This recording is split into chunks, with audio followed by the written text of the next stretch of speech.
Welcome back. I gave you one big breakout room this morning, so I hope that was fun.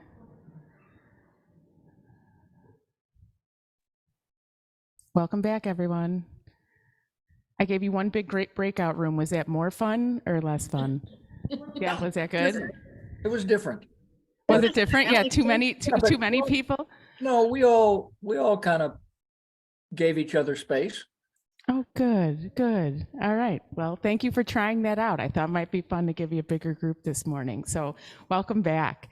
I'm ready. We have our Zendo ready for this morning's Dharma talk. It's with great honor that we have with us our abbot and co-founder, Roshi, Robert Joshin Althouse, here to speak with us this morning on modern Zen. Thank you, Junmei. Can you hear me online? Yeah. Okay, I got 2 thumbs up, so that's a good. And you can all hear me here, right? So here we are, hybrid Zen, modern Zen, hybrid Zen. So I'd like to talk about at least the kind of Zen that I think we're practicing here at our Zen Center in this 21st century here located in Oak Park, just outside of Chicago, in the land that was the home of, broadly speaking, the Algonquin-speaking indigenous cultures throughout the Great Lakes before Europeans settled this land. And for a long time, I used to use the word that we were secular. I don't really like that word. I don't think it actually is accurate about who we are. I think the word modern is a much better word. We are practicing modern Zen, or maybe we should say we're practicing postmodern Zen, which could really be confusing. Yeah. We're not practicing monastic Zen from the 17th century Japan. We're not monastics. We have families. We live in a secular scientific culture, a democracy in America. We don't live in medieval Japan. But I'm not here to pick a fight with traditional Zen. I'm not here to pick a fight with Rinzai or Soto, whether we're Rinzai or Soto, whether we're secular or religious. I'm not here to pick a fight about any of that. I have a deep, deep respect for the tradition we have received from our Asian ancestors. And it needs to be respected and carried on. But also traditions need to be renewed, or else they start to become kind of like a mausoleum or a museum or something that's dead. The spirit needs to be kept alive in any tradition, and yet traditions are inherently conservative, and we change them very carefully when we do. But they do change. We know the Zen has changed. When Buddhism, Mahayana Buddhism, was transplanted from India to China, it took on the characteristics of Chinese culture. Taoism, Confucianism, and it became very different from Indian culture. And then when it went to Japan, it took on also the characteristics of Japanese culture and developed beautiful expressions of Zen practice and aesthetics through Japanese culture. And now Zen and Buddhism have come to our shores and our soil. And it's up to us to be homegrown Buddhas here in our own soil. And this is a challenge. We need to understand the tradition we've received in order to adapt and change it. We can't change it if we don't know it first. So,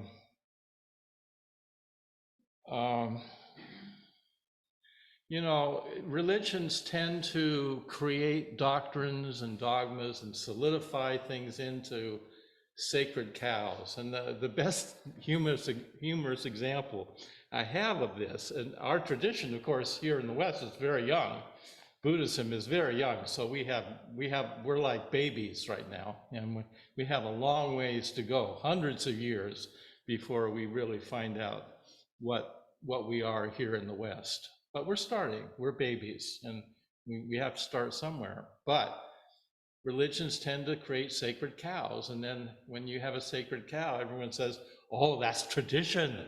You can't do anything. That's the way it's always been done.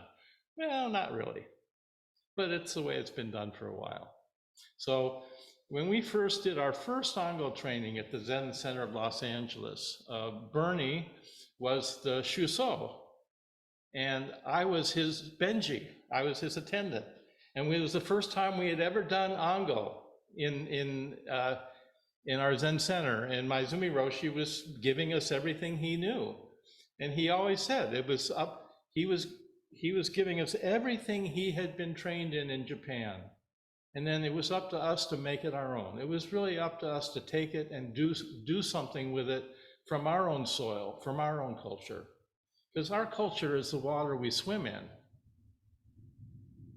So I was his Benji, I was his attendant. It was the first time we'd ever done all these procedures and rituals, and I had a big, thick notebook, and I could copious notes, and I typed things up, and because we were doing all these, you know, if any of you have done the services, you know what the kind of choreography goes on just to do a simple service, and we were doing a lot more in LA at the time. So I had this whole book about where people went, and we were practicing in a house that had been a living room and a dining room, and there was a big pillar in the middle between those two rooms.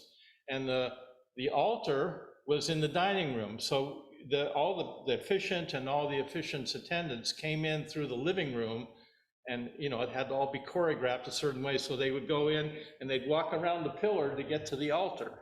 Yeah. And I wrote all that down, you know, very, very specifically. You go around the pillar, you go to the left around the pillar, then you turn right, and then you get to the altar and you do the service.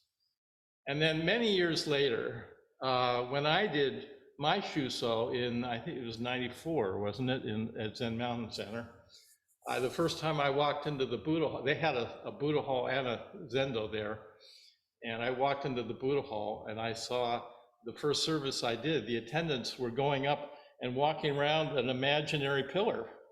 There was no pillar in the Buddha hall, but they were doing the same thing. And I said, what are you doing? They said, well, we're doing, it's a tradition, it's the way we do it. I said, well, but there's no, why are you doing that? I said, well, it's just the way it's always been done. That's what religions do. Well, among other things. Joseph Campbell always used to say that there's a tendency in religion to literalize the metaphors, things that are metaphors, things that are poems, the Psalms, the Bible, things that are beautiful, beautiful poetry get literalized and made concrete, and then they get solidified. And it tends to take the life out of what was originally something very fresh and living as a practice. Now, I have a strong sense that what we are doing here is relevant for our time. I think our time needs what we have to offer, and I think it would be okay for us to toot our horns a little bit, and in our tradition, we would call this proclaiming the Dharma. I think we should proclaim the Dharma as something really rich and useful for anyone in our time. And the way I would say that is that we are trying to clarify and practice in a way that brings forth an ethics of interdependency, which is accessible to everyone, regardless of their religion, regardless of their ethnicity, their culture, or their gender identification. It's open to everyone. It's inherently pluralistic and honors diversity as a very high value in how we're practicing, because we live in a pluralistic culture with lots of diversity. So this is the advantage of Zen, is we're not creating any territory around a particular religious doctrine. You see? We can practice Zen and as a spiritual path, but it doesn't have to be religious. It might be, and it might be for some. And it might look religious sometimes, and at other times it might look secular. I'm not here to say which it should be, because in Zen, it's usually both. It's not either or. Yeah, that's a little confusing, I realize, but that's the way it is. The Dharma has many meanings, but one of the meanings, which I'll use for this morning's talk, is the teachings of the Buddha, Gautama.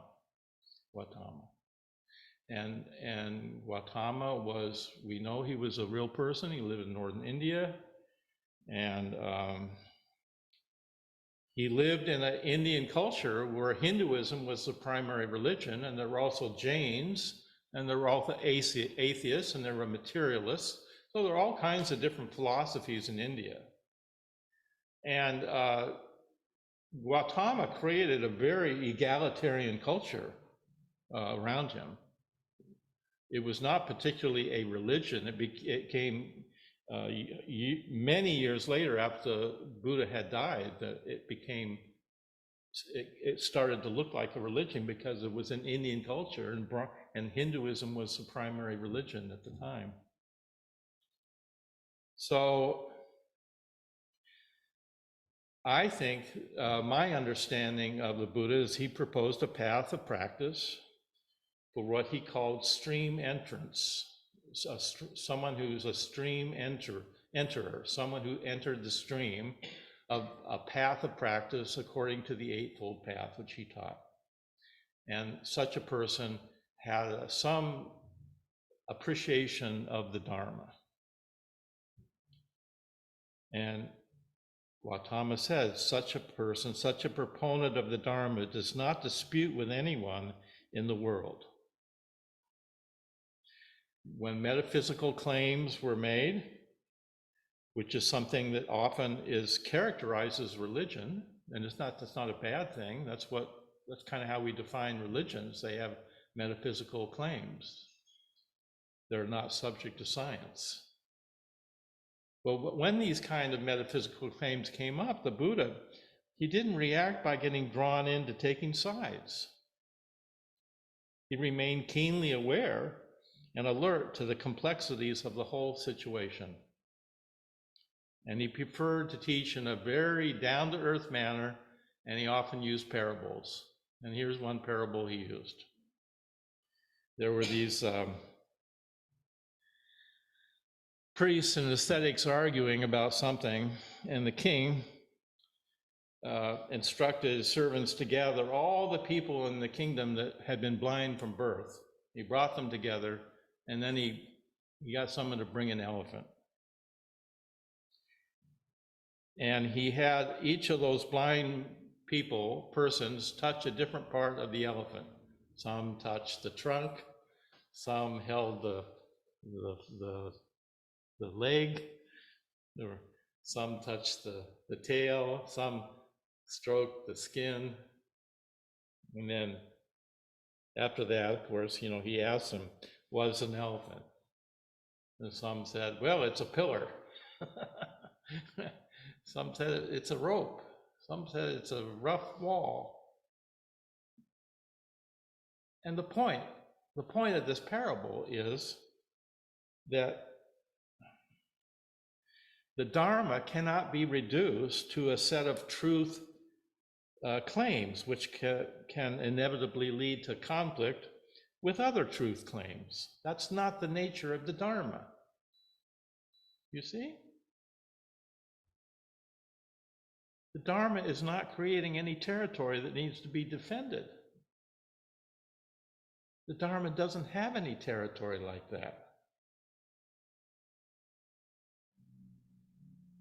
The Dharma is the whole elephant. Yeah. And we're all touching different parts of it, aren't we? We're all in our silos on social media, basically which confirms whatever bias we may have.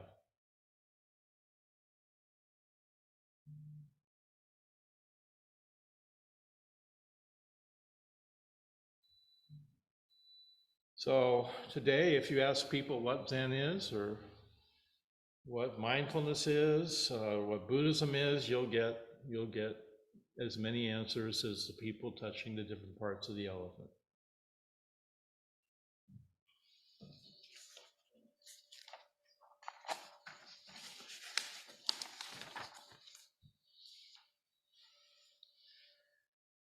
So in China, one of the characteristics of Chan that made it unique and differentiated from the other Buddhist schools that developed at that time was it was not associated with any one sutra as a sacred text.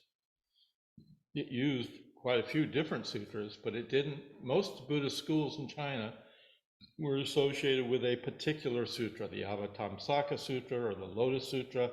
But one of the things that made Zen unique was it did not have a particular sutra that it identified as the sacred text. And the teaching that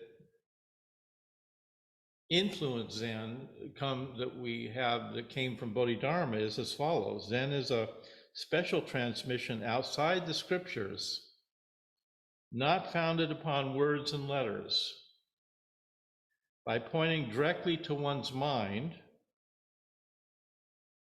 it lets one see into one's own true nature and thus attain Buddhahood. By seeing directly into one's mind. Isn't that what we're teaching in mindfulness practice? Aren't we teaching people how to work with their mind and their emotions in a very practical way? Isn't that useful to anyone, regardless of religion, ethnicity? Isn't that just practical? And in Buddhism, we call this the Dharma. It's the Dharma that is it's a deeper Dharma about how you inquire into how you do things, who you are, how you use your mind is the path that you're on, so to speak. You make the path by how you use your mind and what your intention is.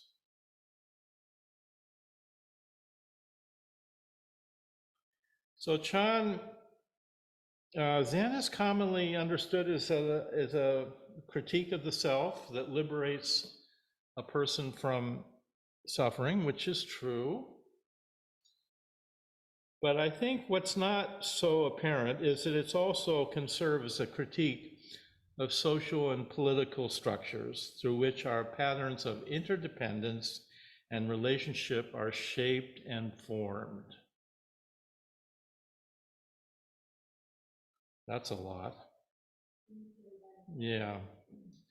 Then could also, what's not so apparent to us, because we are very individualistic, we have received a tradition that I believe in Zen was in China was very social and relational. I'll get to that in a moment. But we have received that, and we in our soil, we're individualistic. So we think of Zen as an individualistic path, which is effective for resolving and healing our personal suffering, which is true. But also what's true, and not so readily appreciated, is that Zen is also a critique of our social and political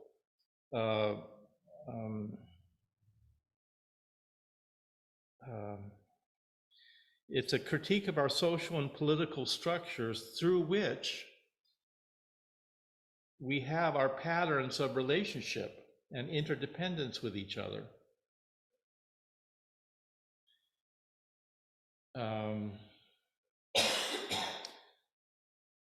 Chan arose in China alongside the indigenous culture of Taoism and Confucianism. And all three sought to articulate a worldview that was relational where relationality and not the things related, and change, not the unchanging eternal truth, were ontologically primal, the most important thing. The things related was more important than the things themselves. Do you get that? It was relationally oriented in China. It was about relationship. It was about patterns of interdependence and the values that go with that.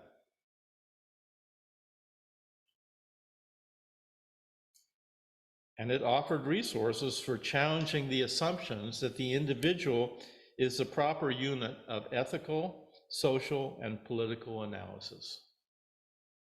Wow. That's hard to take for us. We are so individual. Oh my God. We face a complex world today in the 21st century where there is seemingly no way through. It is not that we don't have the technological means to solve global hunger or climate change. In many ways we do.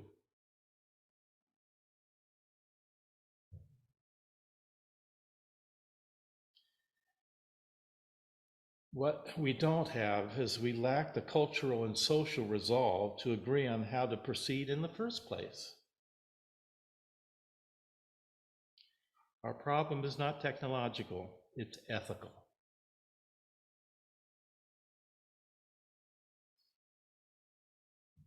And Zen offers a way forward by offering an ethics of interdependence, informed by rich relationships that arise from appreciating our diversity and bringing forth a more just and equitable world for everyone. Why do we always look to the East when we're talking about our tradition? Well, it came from the East, but we live in Chicago. I don't know where you live. I live near the Great Lakes, and I live in Western American culture that most of it came from Europe. Well, we also have indigenous culture here, so we're actually very old. But the culture that has formed our modern America, much of it came from Europe. And so why don't we also look to the West when we think about our spiritual practice? After all, we live in a Judeo-Christian cultural context, secular scientific culture. Why do we only refer to the 17th century Japan when we talk about Zen? This doesn't make any sense to me. Yeah, there's a lot to value about Japanese and Chinese culture, but there's a lot to value about European culture too. So why don't we think of Zen in that context?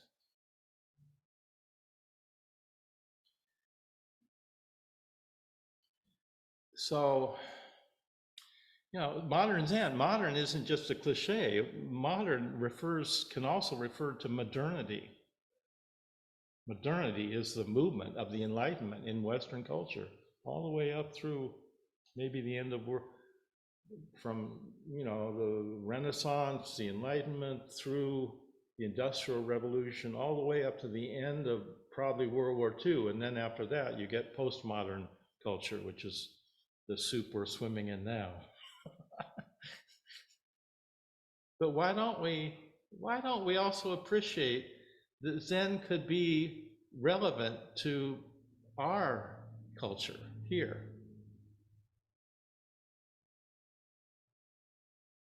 We commonly assume that values, kind of like religious traditions, are just the way things are. But that's not really so. Values arise from historical contexts as a response to the challenges people have faced in the past. Our technology, we think of technology as value neutral. It's not.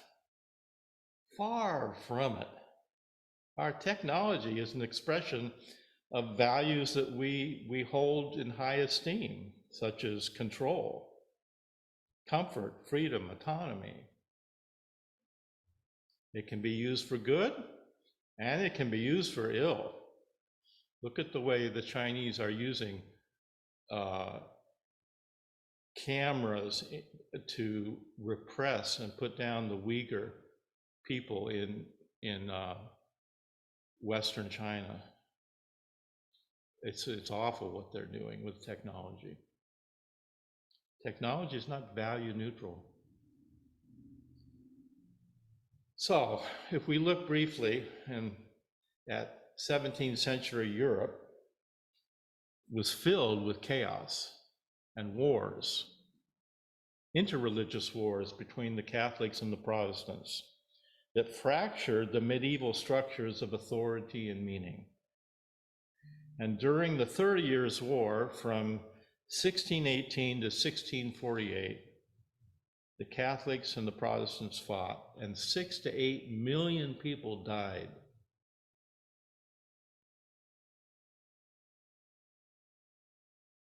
And it was against this backdrop that the Enlightenment started to bring forth a new set of values that would help consolidate nation states that were multi-ethnic, that weren't dependent on religion, that could have some freedom from the Pope, have some freedom from medieval religious superstitions. So the Enlightenment was an age of reason that was bringing forth science and a lot of the social democratic values that we now have today, including a democracy based on a constitution. But in the process of seeking that certainty,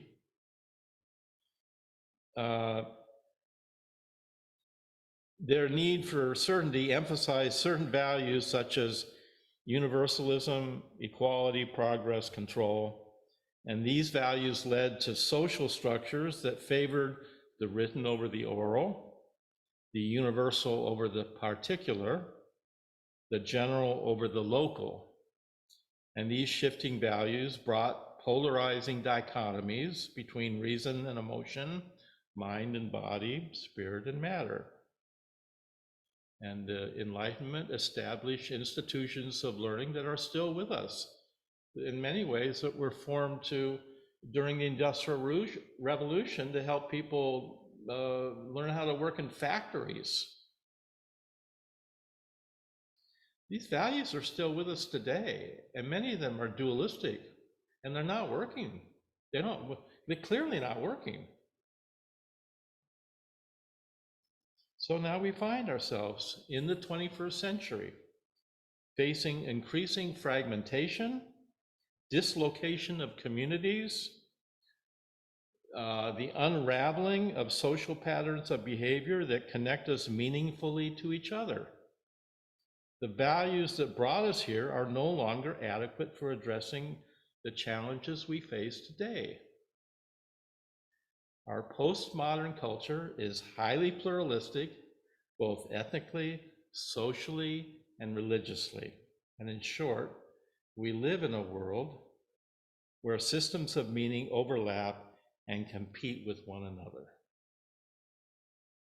Welcome to postmodernism. Predicaments occur when we are forced to deal with conflict among our shared values, and these can't be solved simply by technological fixes, because the conflicts among our values make it impossible for us even to agree on what the solution is or what the problem is. The very meaning of progress and success is in question. A lot of people touching different parts of this elephant.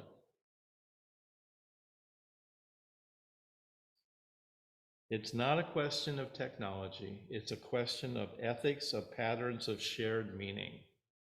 And I believe modern Zen offers such an ethics.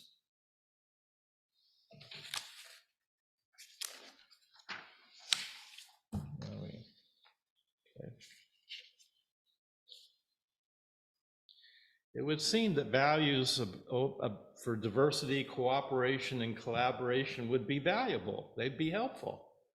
Wouldn't they be helpful right now? Seems like they would. They enhance and contribute to the furthering our relational communication. And these cannot be measured in a linear way. They are qualitative indexes about the interactions with each other, our interactions that bring forth our wellness, our well-being. So for instance, variety is not the same as diversity. Variety can be measured. You can see it at a glance. So we look around the room and see who has hair and who doesn't.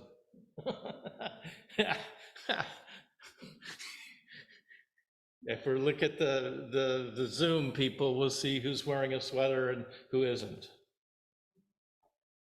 Or who's wearing glasses and who isn't. You can see variety at a glance. It's measurable.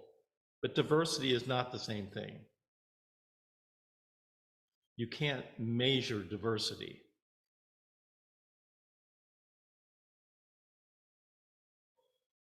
Diversity, like compassion, is an emergent quality that arises when differences are activated as the basis for our sustained mutual well-being. I'll say that again. Diversity cannot be measured because it's an emergent quality that arises when differences are activated as the basis for our mutual well-being. In other words, when we differ well, when we're not victimized by our diversity, but we're enriched and celebrate our diversity.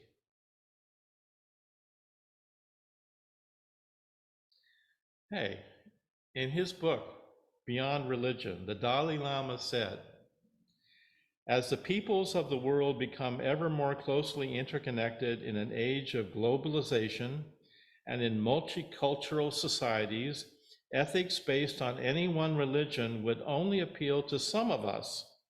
It would not be meaningful for all.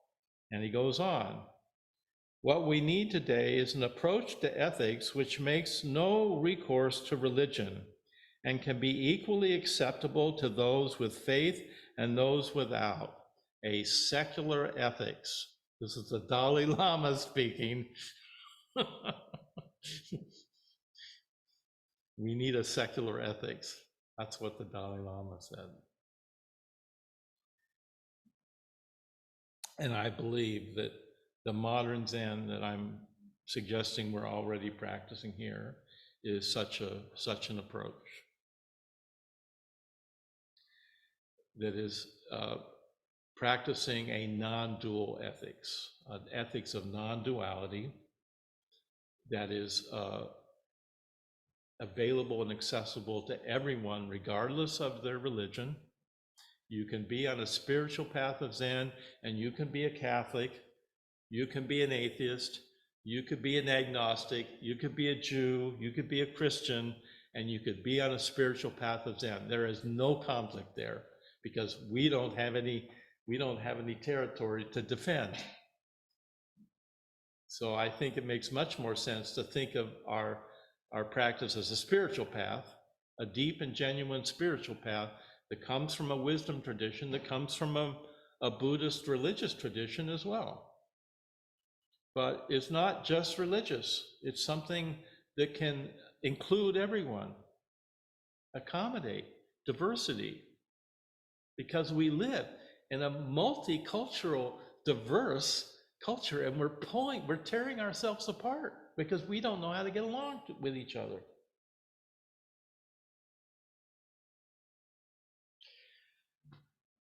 Ethics of interdependence doesn't mean some kind of bland blending of all religions into some common thing. That starts to feel like fascism. No, we have to actually acknowledge that each religion has its own style, its own strength, its own richness, And those traditions are to be respected.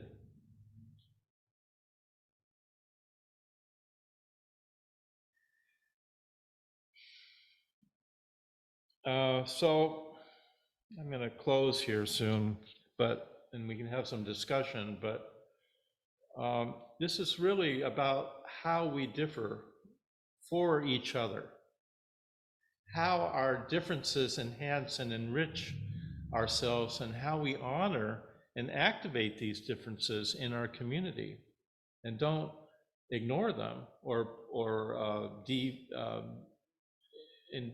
in favor of some grand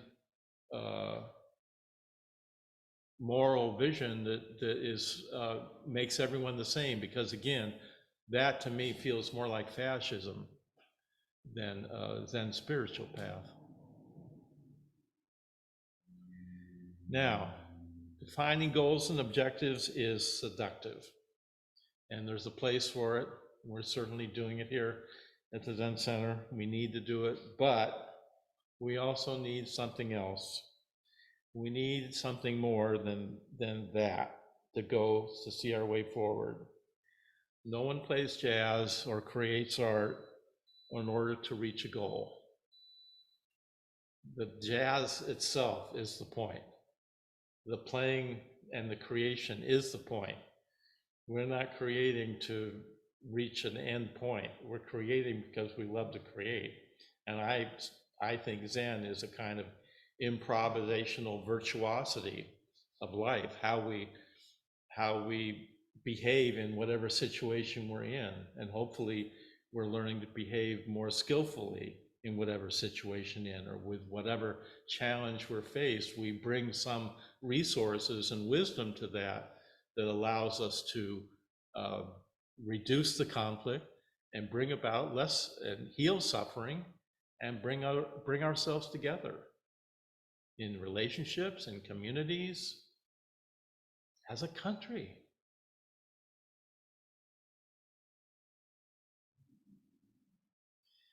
Fa Sang, who was a Zen teacher in 18th century China, said that non-duality doesn't mean erasing our differences, but the activation of our differences as the basis for generating patterns of mutual contribution for everyone to realize freedom from conflict, trouble, and suffering.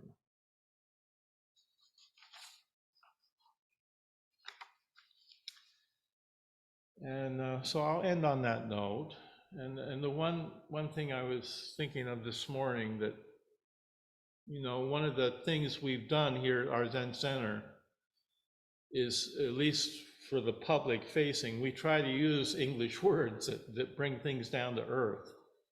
And, you can be a Zen Center that uses big words like shunyata, or even, we don't think of this, but you use a word like Buddha nature, and it's kind of a code word for being in the in-group, or it can certainly sound like that to someone that's not in the community.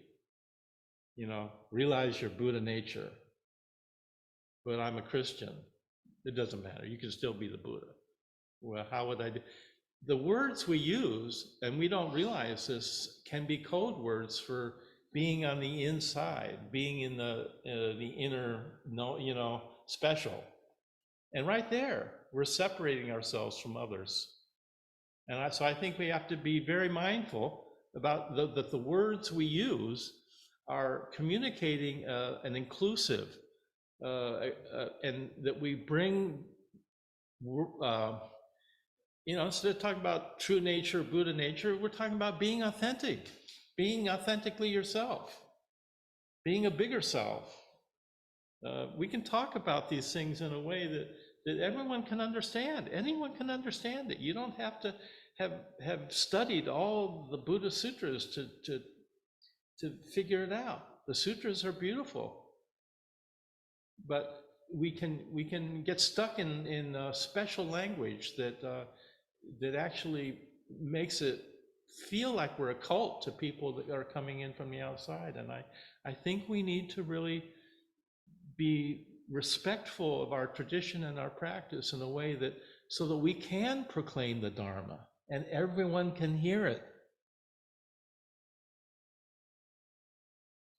So I'll end on that note. And we could have some lively discussion if you want, or whatever is, or none, or whatever you want. But we have time for questions and anything you have to say. Welcome. Well, I would like to start and say that that was wonderful. I feel like that gave us a lot to think about. I wanted to ask a question really about how you talked about people are coming from different places of like different systems of values or ethics or what is important. Can you talk more about then how, as you're saying in a way that's more relatable to everyone, how do we collaborate that way? Or is there things you can speak about around that? How collaboration is different from bringing, or maybe it is the same as bringing just different systems of values together, and how you can work with that to be collaborative? So I'm trying to get your question, Kelly. Is it how do we collaborate with people that have really different values from our own? Yeah. Because if we're trying to bring that emergent quality of being able to have that diversity that's not quantifiable, Yeah. like maybe you could speak a little more about that part. I found it really interesting. Well, I think first it starts with honoring their diversity, and and their values may not we may not apparently be our own, but I think, and I get this from NBC a lot, that a lot of times what we think is our difference is really,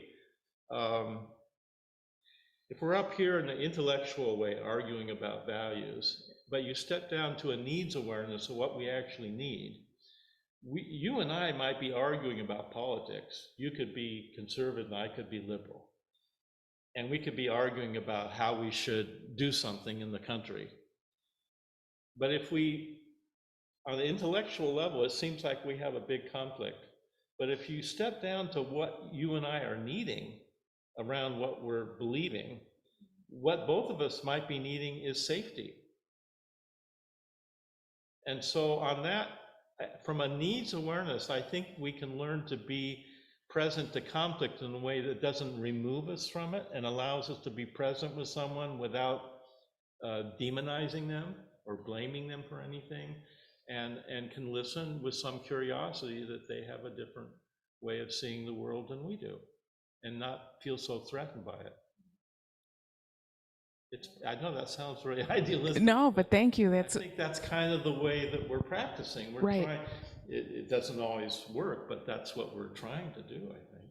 Yeah, and to keep that top of mind is really helpful, to be able to articulate it so you can see that you have that clear path you're trying to stay on. I think the needs awareness is pretty common. Everyone has the same kind of needs, but then we have strategies for meeting our needs, which could be very different. So from the point of view of nonviolent communication, we're actually could have very rational conversations about our strategies for meeting our needs without having to demonize someone. Oh, I see we both have a need for safety. You're going to advocate for a different policy proposal in the local government than I would. But we could have a rational discussion about that without being so threatened that we're so different, when in fact we might not be that different.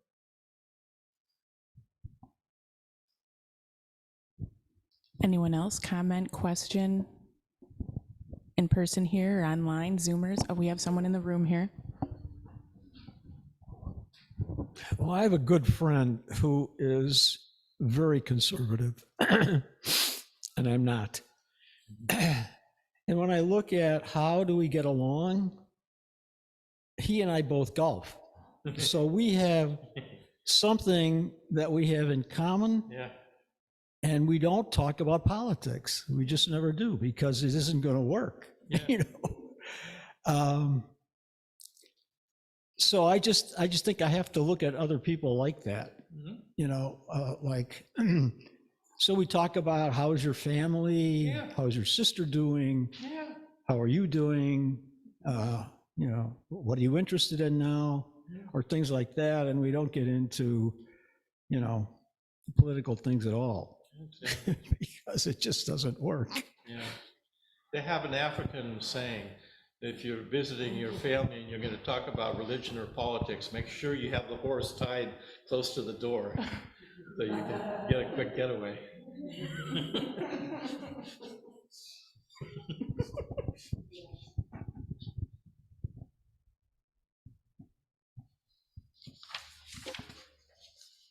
Thank you, Roshi. Thank you very much for making another approachable, accessible, and understandable explanation of the center and the philosophy. I really, truly appreciate it. I would love to have the Dalai Lama citation because I want to print it out side by side with John Dewey's A Common Faith, because the Dewey at the end of A Common Faith has a statement that I think will resonate for me anyway, as being the same words that the Dalai Lama used. So if you would post that site, I would really appreciate it. Well, it's you can find it in his book, Beyond Religion. Ah, thank you. The Dalai Lama. And yes, I think that John Dewey is also a wonderful philosopher for us to appreciate. Yeah.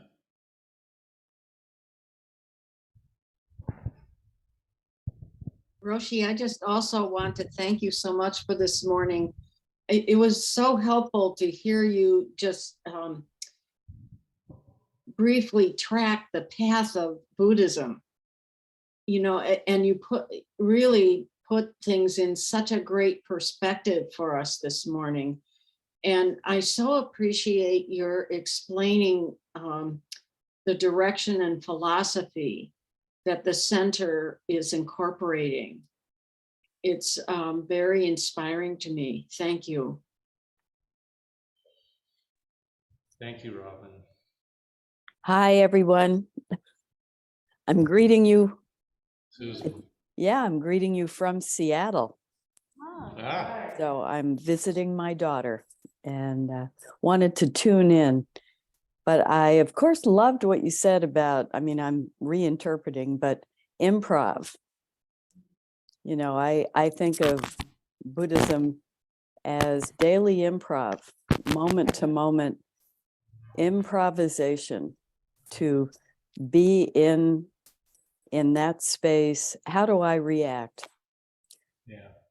How do I, how do I proceed? How am I appropriate in this moment? And it's not easy, but it's, you know, it's an internal buzz. Well, it's interesting. You can notice that the kind of moral teachings we have, like Myogetsu is teaching the Lojong slogans. These slogans are reminders about how to behave, but they're not like a rule about what to do exactly, right? They're kind of broad. They put you in the arena where you're going to improvise, but they give us some clues about how to do that improvisation. But in the end, you're flying by the seat of your pants, you know? It's improvisation. I think Zen is really about improvisational virtuosity. That's it. Well, just like jazz, except now we're playing jazz. Life is jazz. Relationships are jazz. And we have lots of beautiful wisdom teachings like the mind training slogans that, or the precepts that can remind us that the arena that we want to be in when we're doing this, you know.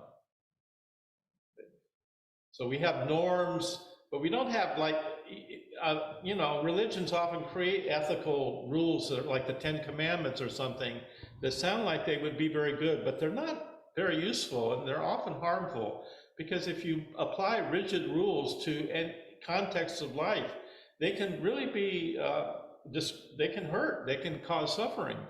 So the rule has to be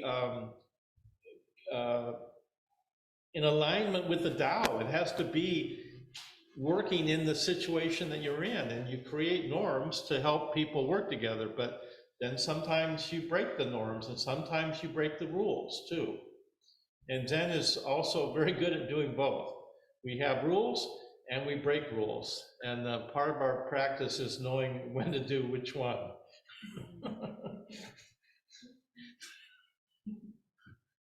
It's good to see you, Keijo. Good to see you, Susan. I think. Oh, yes. I have a question. I'm still thinking about the talk. And you said that we often in our lineage or in Zen look to the East and 17th century Japan for inspiration. If we were to look to the West or to more directly to Chicago and the present moment, what kind of live or positive qualities could we try to draw inspiration from?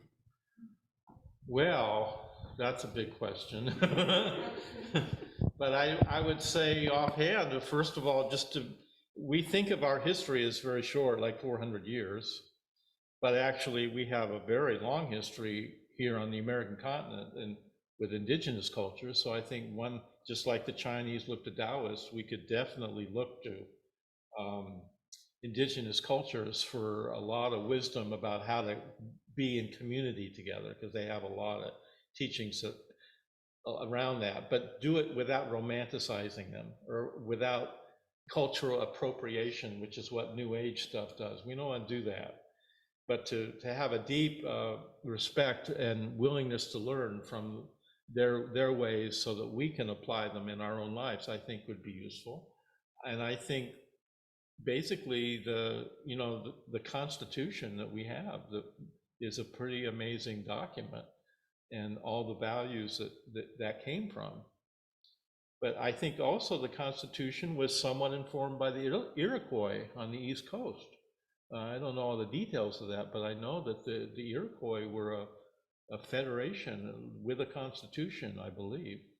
And we certainly got council circle practice from indigenous cultures. So we have skillful means available to us in our community here that we do, like council circle, that we have received from indigenous culture for the most part. So where do you find your inspiration? I think you find it from people that are living inspired, Zen-inspired lives, whether they're Zen or they're a Christian or they're a politician or they're a statesman or your parents or your family or somebody. We find it together. We wake up together. And so but I think we're waking up here in Chicago. I think that's the point, is that we need to be homegrown Buddhas. We need to grow this out of our own soil and not try to transplant something from another culture into ours. I don't think that's really going to work. That make sense? Yeah. Probably read a lot of books would be a good idea. I think you would know all about that. You read a lot. You do. Yeah. This guy is a ferocious reader. She's a librarian too, so you would expect that from her. So maybe one of the things we need to do is go to your library more often. That would be a good idea. On that note, I will just say, on the 28th of November at the Forest Park Public Library, we are reading Ruth Ozeki's The Book of Form and Emptiness, which is, and I'm really looking forward to that discussion. It really it's a page turner, and it takes some ideas of the Bodhisattva compassion and applies it to our landscape in a way that is fascinating and You're new. reading the whole book? Yes. Is it long? It is long, yes. You're reading the whole book in one day? Yes. We're discussing it. Oh, So it was read over the month. This is like the discussion group. Let us know about it so we can put it in the newsletter. Okay. Yeah, I that think is fantastic. Those of us have read her, time, what was it? For the time being, was beautiful, but she has a beautiful voice. And this one's, I think, her best. Oh, I think it's her best. well, that would be lovely. Yeah, some of us might like to come.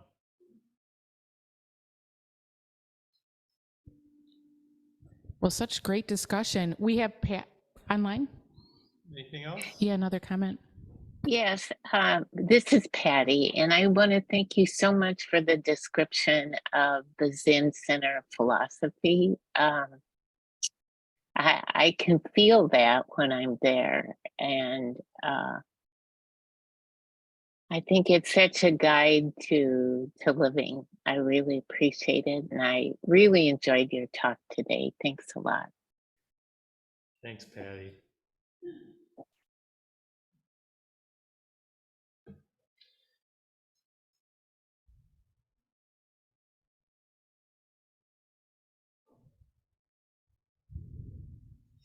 Well, if there's no more questions, we could, those of us that are here at the center could go Yeah. enjoy some Kinship hour. kinship hour. For those of us in person, we do have some lovely treats and some coffee and tea in the community room.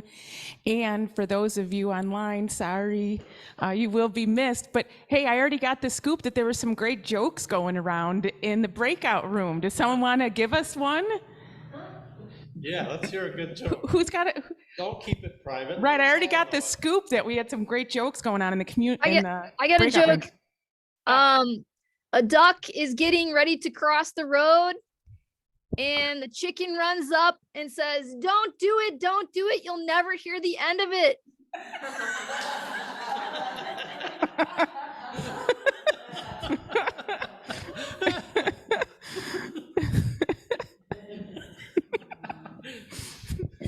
Oh, see, I knew that was good stuff. Thank you. Thank you for sharing. And thank you all for joining us online for our Sunday morning Zen. It enriches us so much that we can be together both physically and virtually. And we honor our virtual community and the fact that you can join us from a distance or in the safety of your home or for whatever reason. And we're going to continue to build our Sangha community both physically and virtually in this way. Thank you all.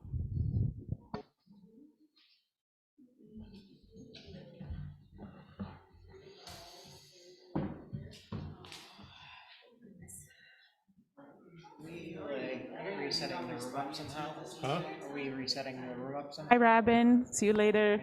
Okay, bye-bye. Like it was before. Okay. Yeah. And Em, we need to talk sometime, not today, but we'd like to get together with you and Liz to kind of review all the technical systems we have at the Zen Center, because someday they're going to break down. Something's going to not work.